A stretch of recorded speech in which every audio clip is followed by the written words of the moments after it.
What's noteworthy this morning is that this is not the first time we've had Maia Szalavitz with us. She was the keynote speaker at our 10th anniversary Smart Recovery Conference in Phoenix, Arizona in 2004. And that was the first time I think I got to meet Maia face to face. We're pleased, Maia, to have you back with us. And our topic today is the changing face of drug laws and the implications of that change and set of changes for what mutual help groups and treatment should look like. And I want to propose a hypothetical question to begin.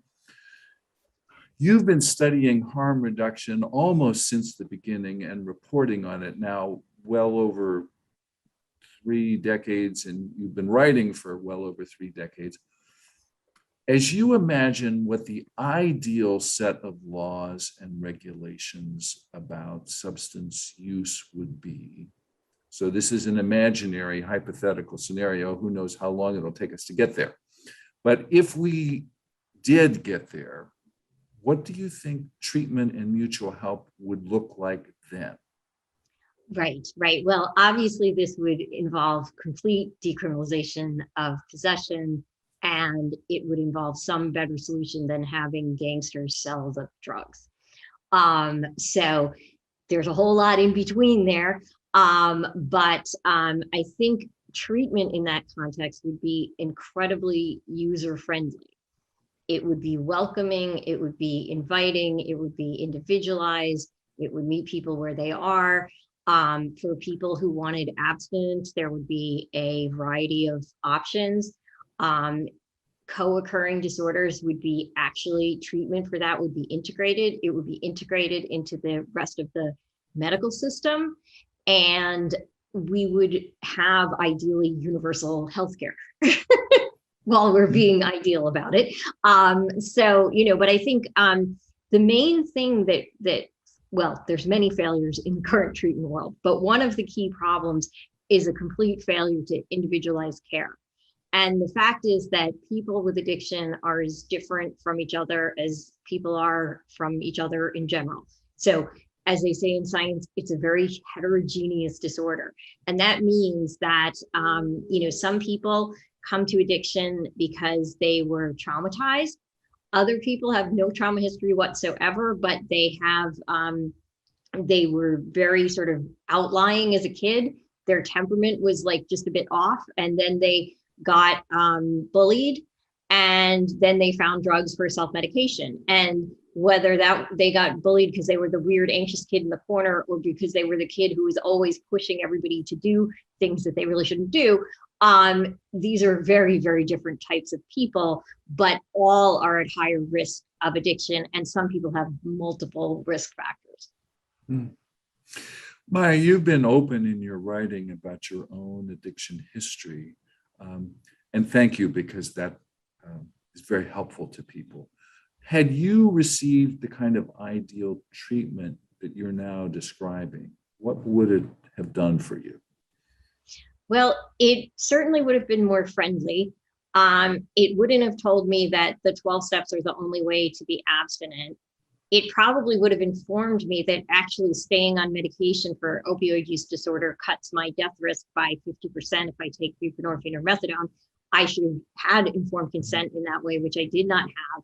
I might have still chosen complete abstinence, but I might not have done, because that is really important information. If it cuts your death risk in half, that's, so who knows, I might be on buprenorphine, I might be on, whatever futuristic medication they have that is helpful. I feel very lucky that I eventually managed to get my depression treated, and that currently available antidepressants worked for me. I think that if that didn't happen, I probably would have wound up on methadone or buprenorphine, or, back using again, because my physiology is very outlying, and I just tend to sort of be oversensitive to lights and sounds and people and taste and all kinds of other stuff. And the antidepressants and opioids just kind of turn the volume down on that. And I think, one thing that's important to realize about the whole medication area is just that People have this idea, oh, these drugs numb you, they make you emotionally unavailable and blah, blah, blah. Well, if I'm up here with anxiety and terror and overstimulation, turning the volume down is actually good. It doesn't mean that I'm numb. It means that I'm closer to normal or typical or whatever you want to call it. So I just think people fail to account for the baseline. And when you do that, you end up sort of stigmatizing people because you can't understand why they're doing what they're doing. Mm-hmm. Given that treatment was not well attuned to you at the time, how is it that you managed to get through this successfully? I just didn't feel like I had any other alternative at that point. I mean, I was shooting coke like 40 times a day. I weighed 80 pounds. I had tried methadone and had been in a program that basically detoxed me within 6 months, which is really not a very good way of using the medication. So when they lowered their dose, I increased my street doses. So this was not effective at all. But what was interesting is I knew I needed more help. And at the end of that program, when I was supposedly detoxed, I was like, and they're like, well, you're not bad enough for maintenance. And I'm like, what? And I'm sure they didn't say it exactly like that, but that was the impression I got, that they would not continue me on maintenance because either I was like doing too much coke or not enough heroin, or I hadn't been using heroin long enough or whatever. But anyway, when the day that I decided to seek help, I just knew that nothing more good was going to come for me from taking the substances I was taking. And at the time I was facing a 15 to life sentence under New York's Rockefeller laws. I had continued to use for at least a year since knowing that I was facing that. So I don't really credit the justice system for my recovery. In fact, I would say that my addiction got quite a bit worse because I didn't have any coping skills. And I mean, I think that the thing that breaks my heart about all the tough approaches to addiction is it's like, let's take a tough love approach to teaching piano. Like, if you don't hit the right notes, we're going to hit you. We're not going to teach you any technique, but we're just going to tell you play and give you some music that you don't know how to read. Like, it makes no sense. To what extent do you think the tough love approach has changed in the years that you've watched it? I think there's a lot greater questioning of it than there used to be, which makes me very happy.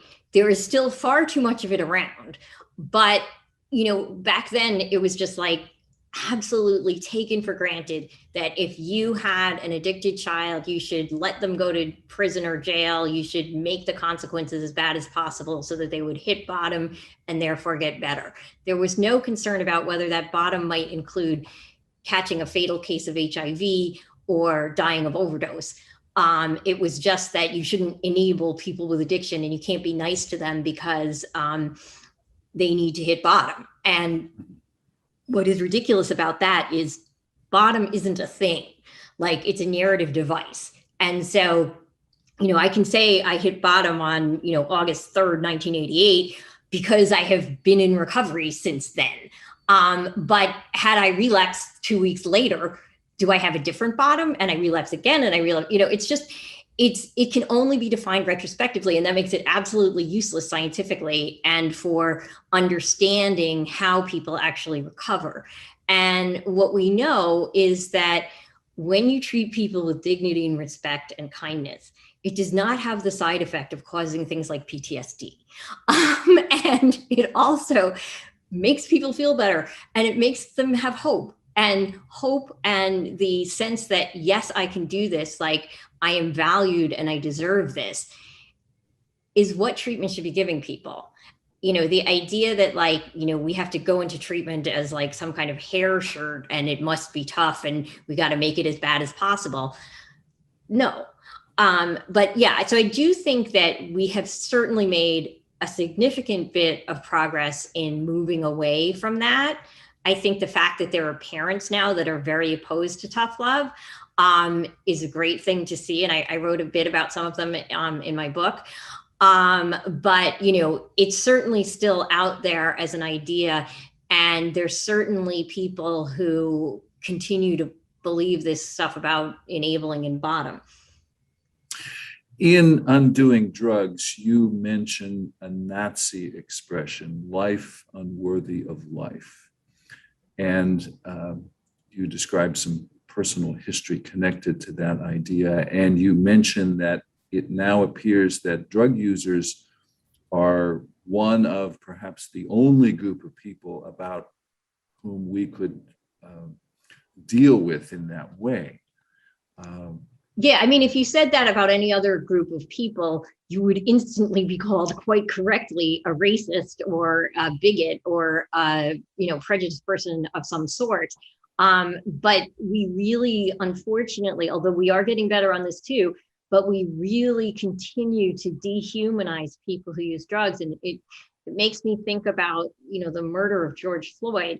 Like, while he lay dying, one of the police, if you can even call them that, said, this is why you don't do drugs, kids, because it justified his racist ignoring of a person being killed. It's like, well, he's a drug user, so he's not a person. So, if he had said he's a Black person, so he's not a person, we would have condemned him. But if he says that, like, people think it's okay.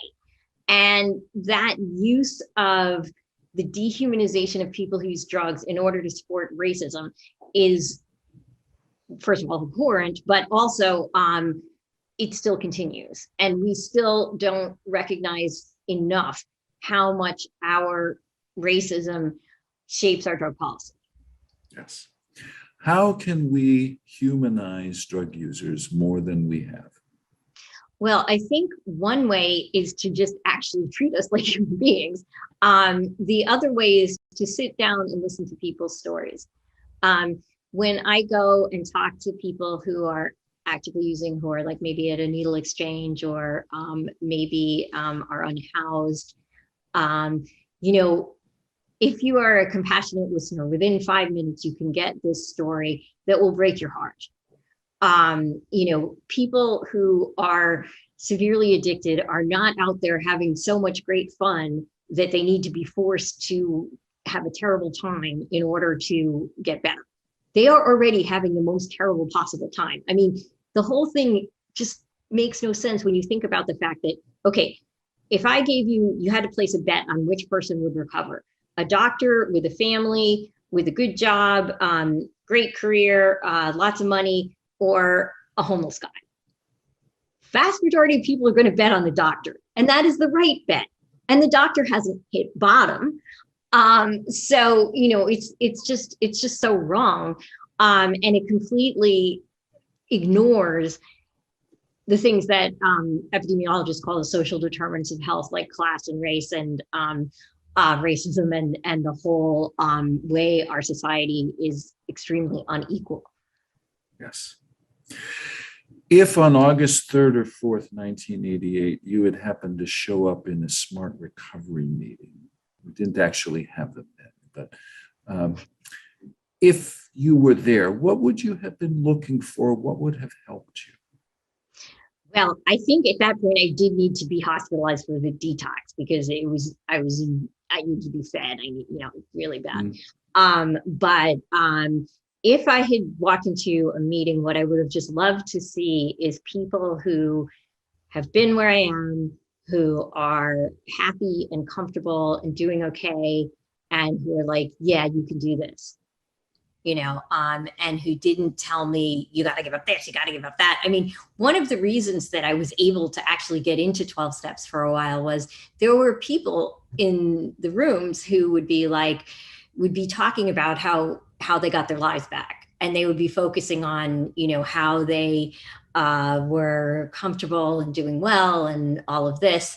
And, when you're in withdrawal or just actively addicted, you just don't believe that you'll ever feel okay again. And you think that, you're always going to be in this horrible state of discomfort that you were in before you found the drugs.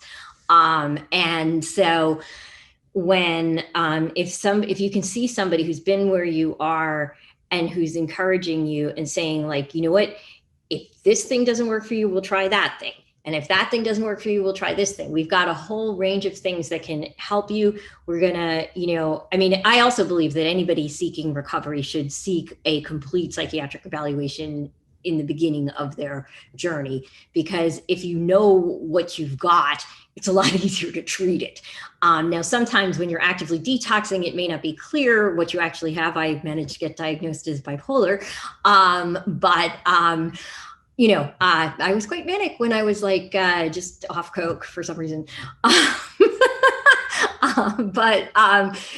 think if you can get to a real, and also the guy talked to me for literally 5 minutes. It was really a joke. It was ridiculous. I guess I just had pressured speech, so that was that. But which I didn't even. But anyway, the point is that I would just need to be hugged, supported, told it's going to be okay. I mean, one of the things that I think, I'm a person who's probably on the autism spectrum, almost certainly. And, so group things are terrifying for me. So just like part of the reason that I avoided treatment as long as I did was that I knew that most of it was like groups of people yelling at you. And that was just, and you had no privacy. And that was just like my worst nightmare. So, if I think it still would have benefited me to have some group exposure, but I would have liked to have known that I could talk to somebody individually, and I could work on my issues of being able to, deal with groups. To what extent, if I may ask, did you work with a sponsor during your 12-step experience? Oh, yeah. So I had a couple of sponsors. Some of them were a bit nutty. Some of them were great. The woman that I actually did my 5th step with, who was wonderful and was not actually officially my sponsor, I was just so nervous about like telling everybody your worst secrets, which is what you have to do, and the things you think make you a terrible person. And she was just very welcoming and said, basically the thing that I was most terrified of revealing was really not a big deal at all.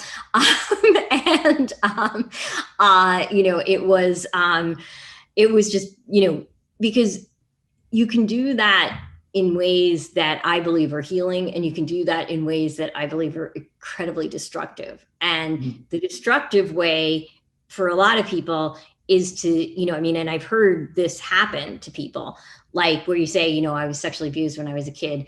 Okay, now what was your part in that?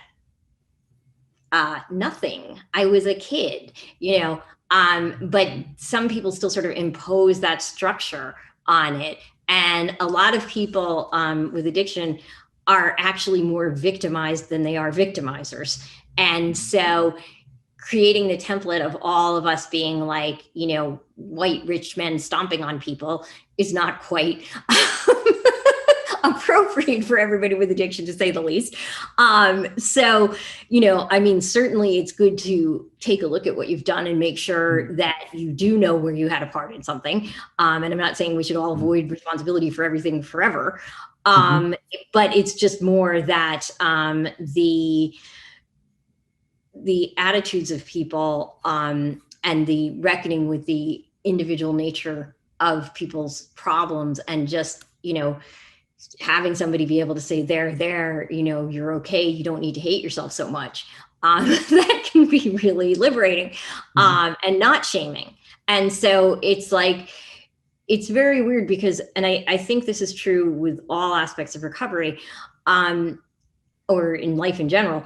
If you do something voluntarily, something really hard, like say climbing Mount Everest, like that's a challenge and you're pitting yourself against the elements and blah, blah, blah. This is something I would never do, but people enjoy this. And but if you drag me up Mount Everest and I'm freezing, that's torture. That's not a challenge. That's not okay.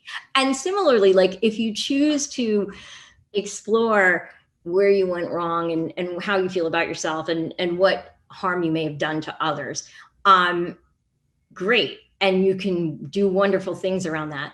But if you make people do that, you will just make them feel terrible about themselves often. The same things that make the 12 steps very useful for some people when done voluntarily actually help you create a cult if you do it involuntarily. So you make people powerless, you make them dependent on the group, you make them, you humiliate them instead of having humility,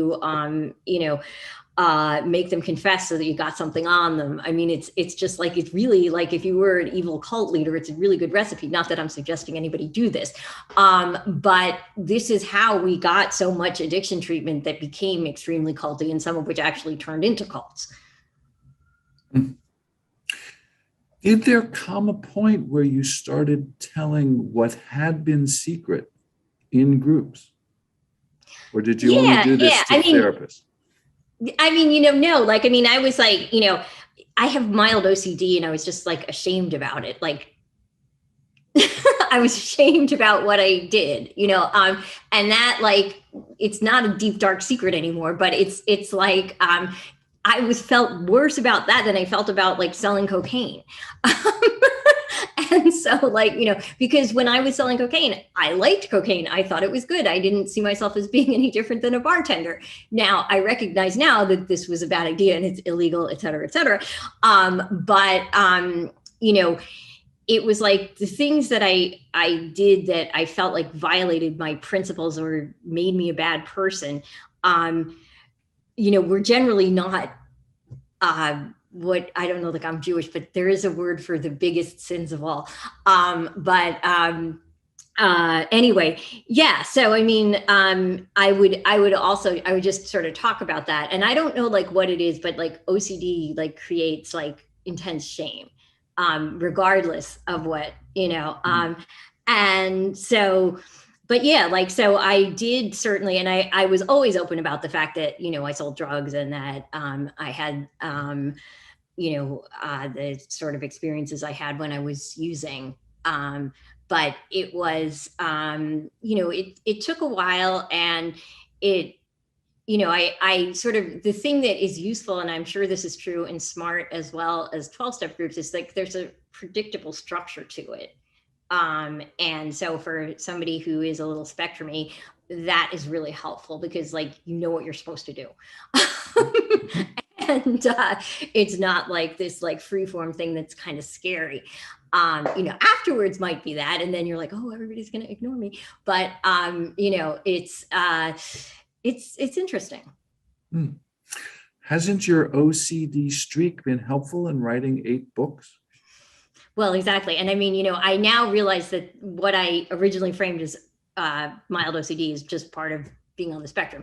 But yes, like, and that's the thing I always try to stress in, talking to people who want to recover.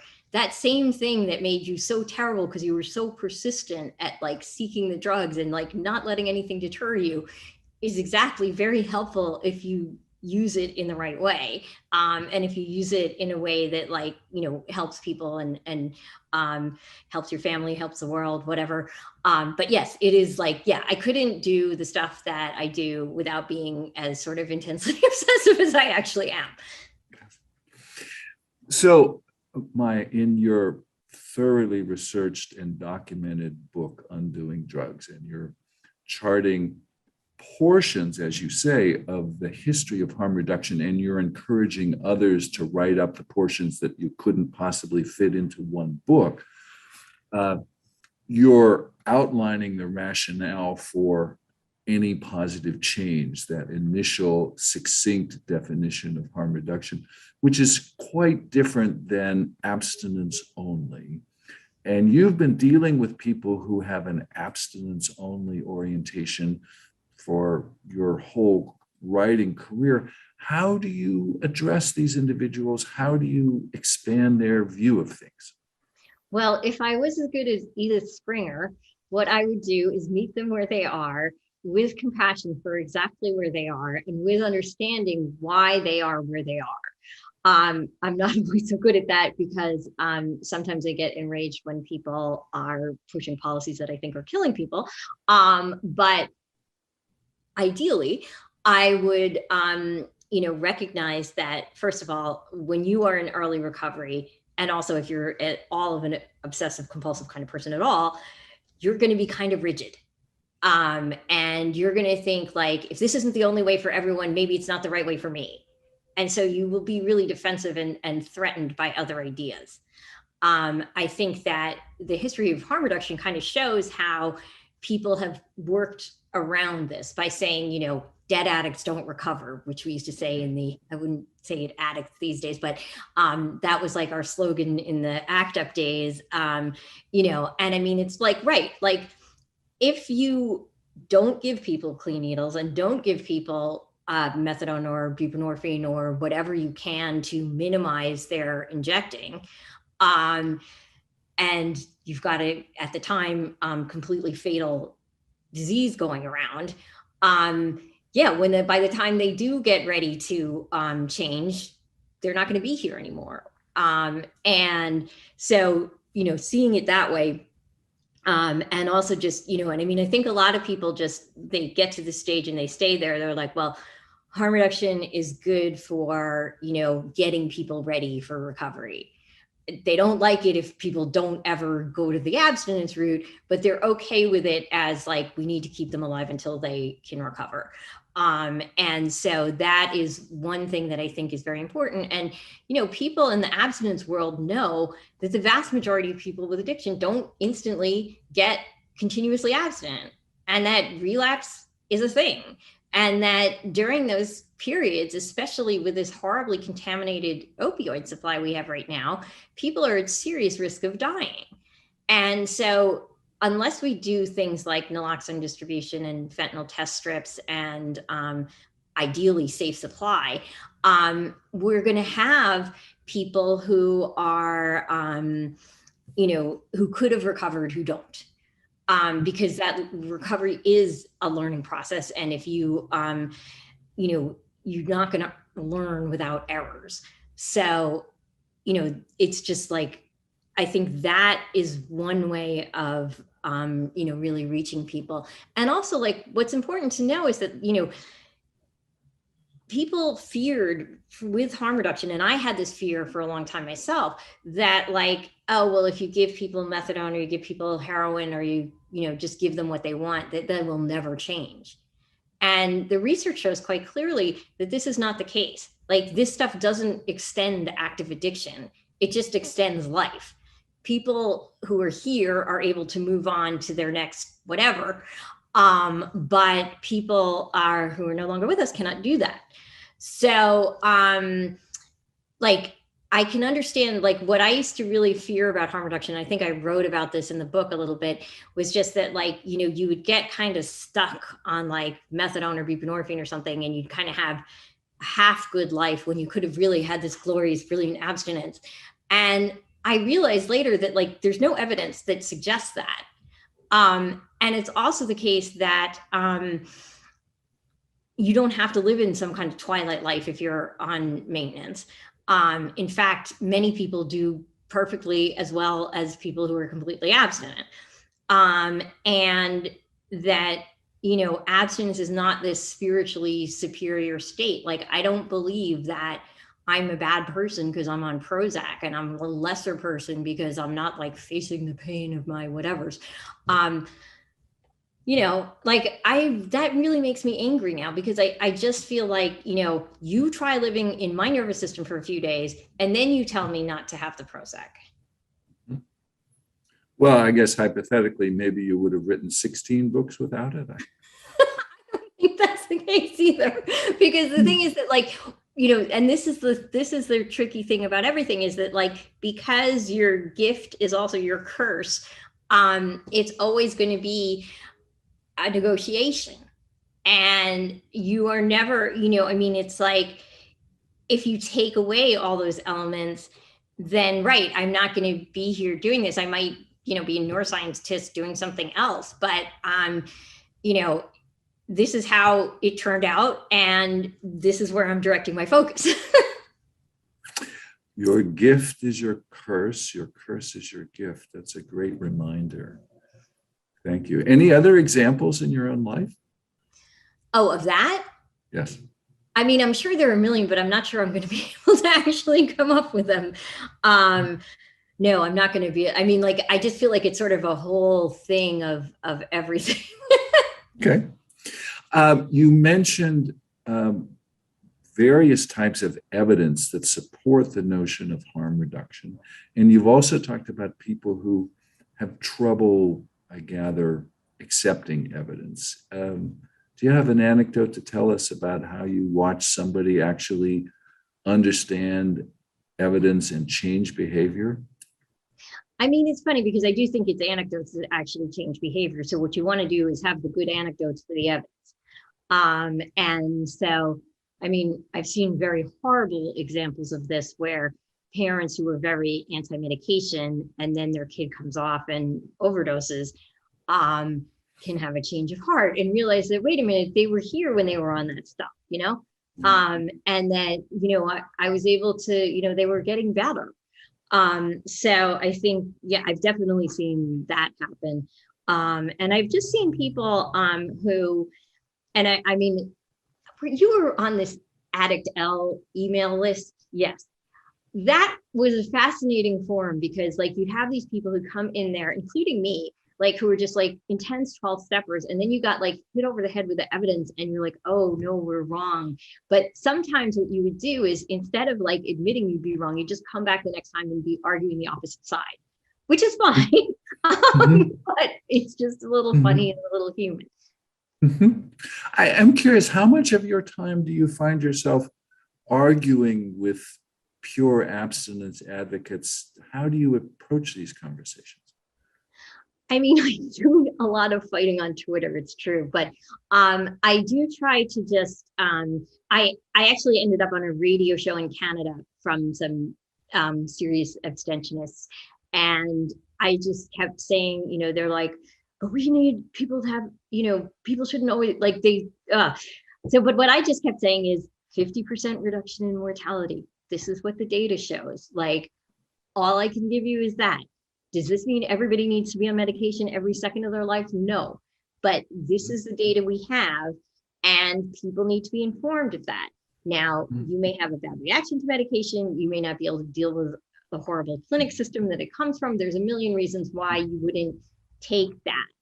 But the reason should not be, it's not really recovery.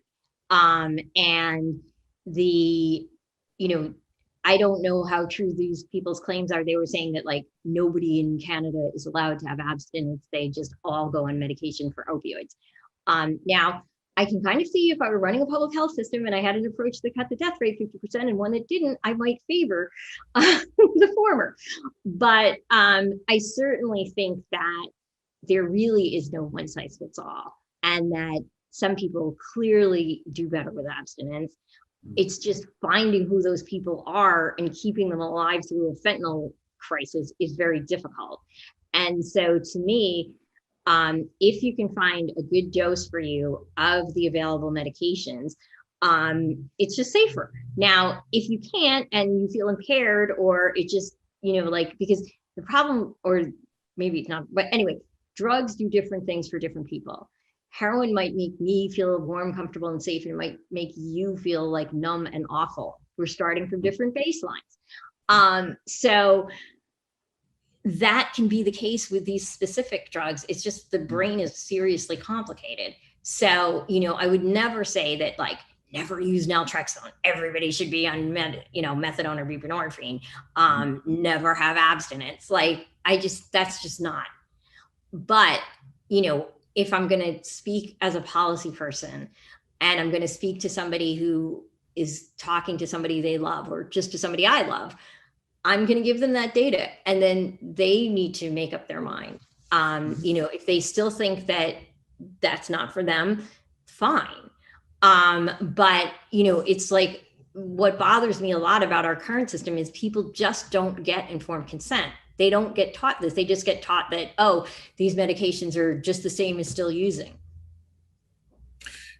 We've been speaking of data, and you've been tracking the data for decades. What questions would you still like to see answers to? That's an interesting question. I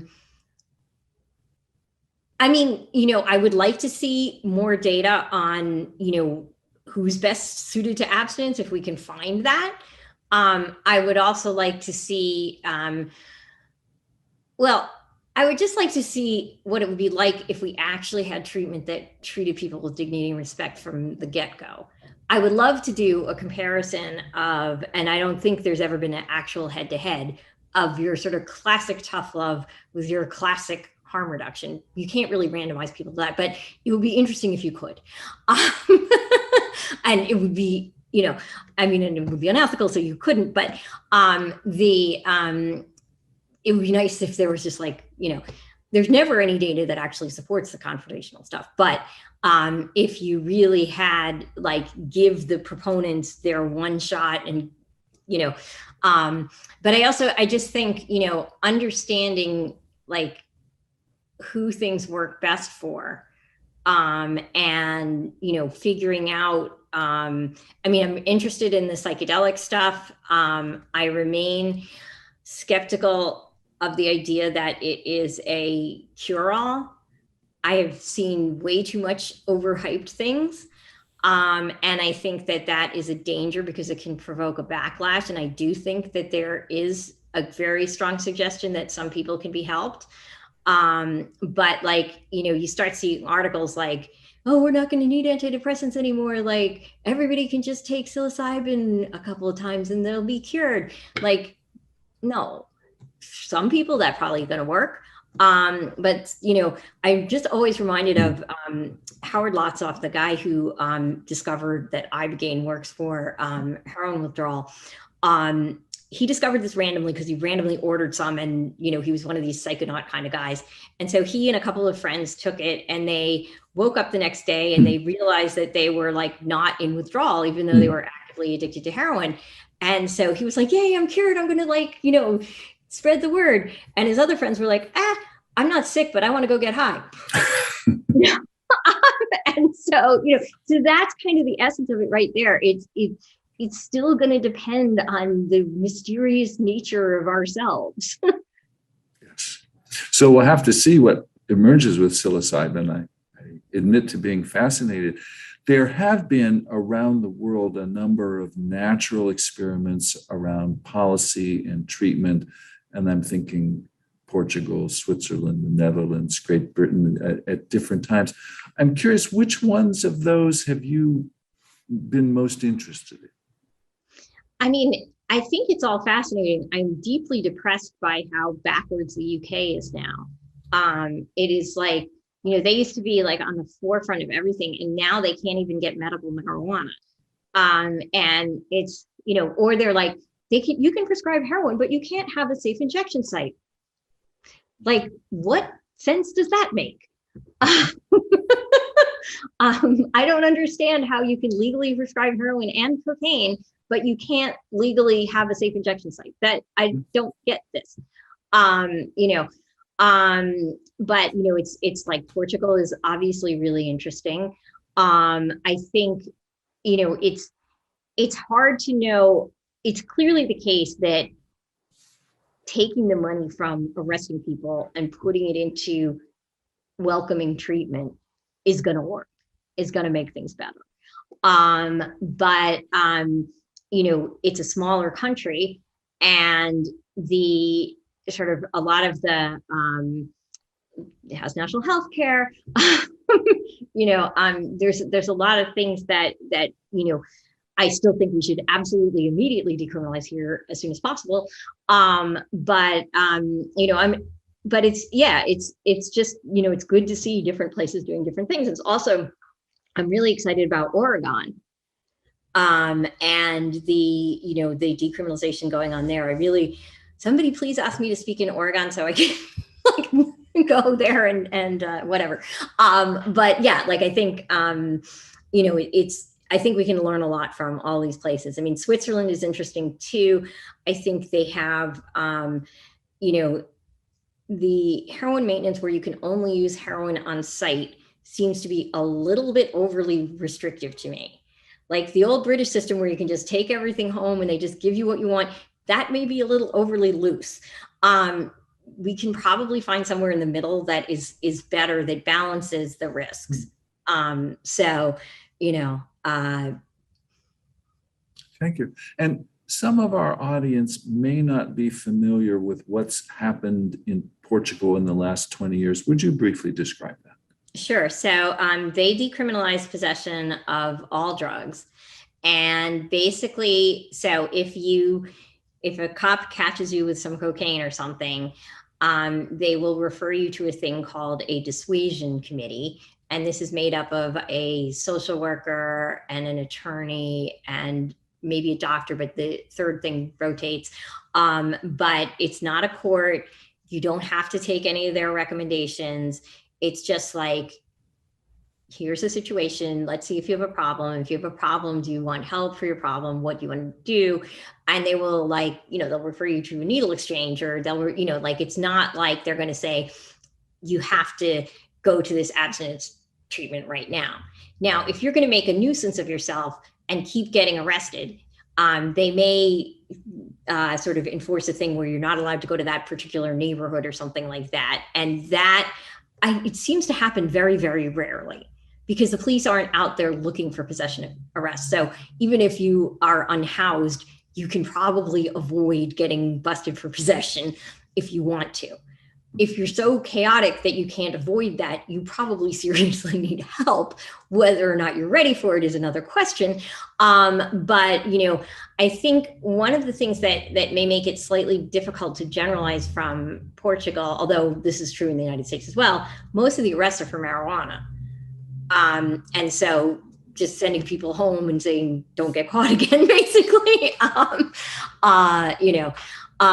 so I'd kind of like to actually see this in a context of absolute marijuana legalization, which is where we're headed in the United States, and decrim of possession of other things. Like, I think to come up with an ideal regulatory regime for psychoactive drugs, you really need to take into account not only the specific pharmacology and the risks and benefits of the particular drug, but also what other drugs are people using that may be substitutes. What's the economic context of this, the society right now? Like, if you don't, the thing about harm reduction is it's about what can we do to reduce maximum harm, not can we stop people from getting high. And so if that is your goal, you have to consider if we take away everybody's medical opioids and just don't provide anything, that's going to fix it, right? No, harm reduction will say that will create fentanyl, which it did. And it will say, it's not a cure for either addiction or pain to just cut the medical supply, but we cut it by 60%. And we're just having, new studies coming out now all the time, like increases the risk of overdose death, increases suicide, and the overdose rate has doubled during the same time when the prescribing rate went down. So that worked really well. Thank you. We began this discussion talking about an ideal situation, but of course, we have our actual situation.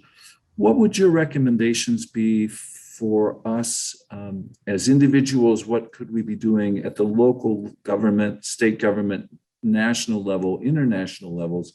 What are some of the next steps that would move us towards an ideal legal and regulatory framework? I mean, I think the next fight really is for decriminalization. I think other states need to pick up on this model of Oregon, see where it works, see where it doesn't work, work out the kinks basically. And that fight, I think, is very winnable because there is no good argument for criminalization. It's like the whole point of criminalization is to stigmatize people so that they won't do the behavior.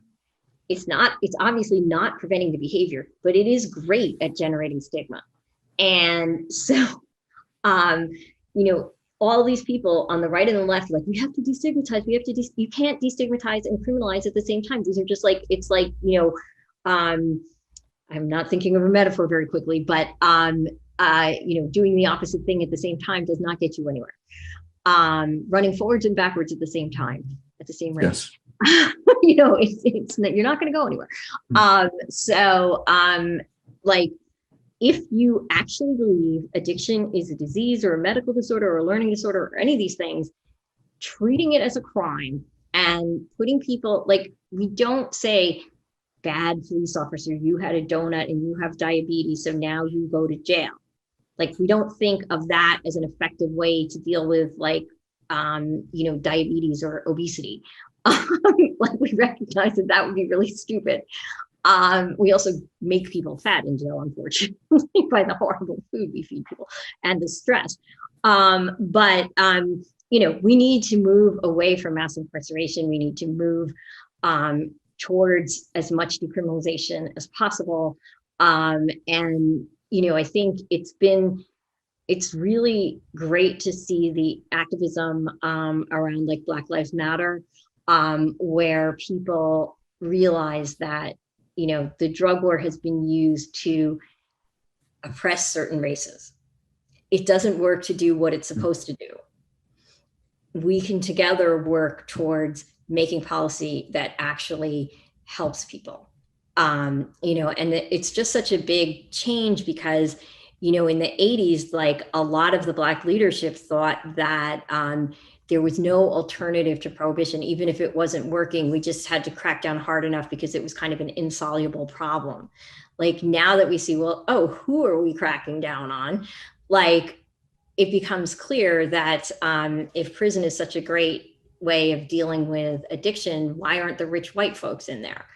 But I think, like, that brings new coalitions together. It certainly has. And working harm reduction has to be anti-racist, and anti-racism is harm reduction. So bringing that together as much as possible is a good thing, because I really feel like people defend the status quo because they think it's there for a reason. The reason it's there, unfortunately, is racism. It's not science. It's not like the FDA said, well, tobacco is safer than marijuana, so that's why it's legal. Like, you can't say that.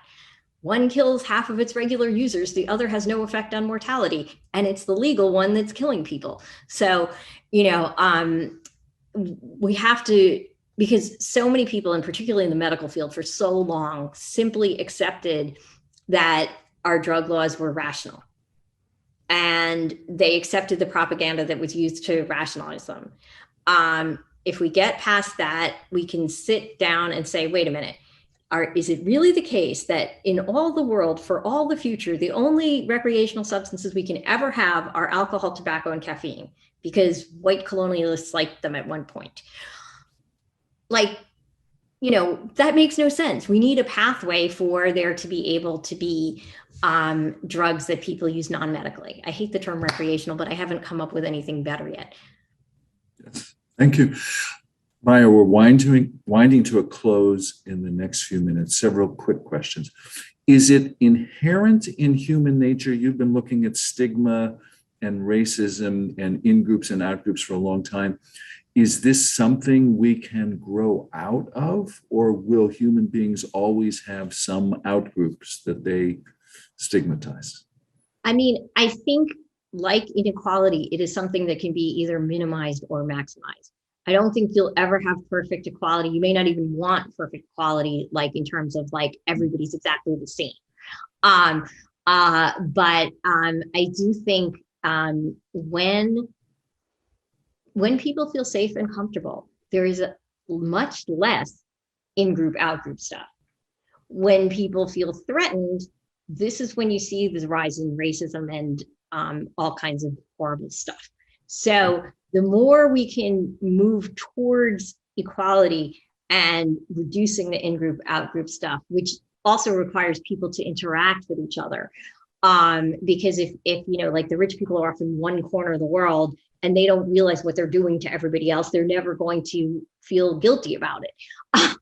So you need to have interactions, but the way that, so I think basically the harm can be reduced. I'm not sure it can be eliminated. I would really love to be wrong.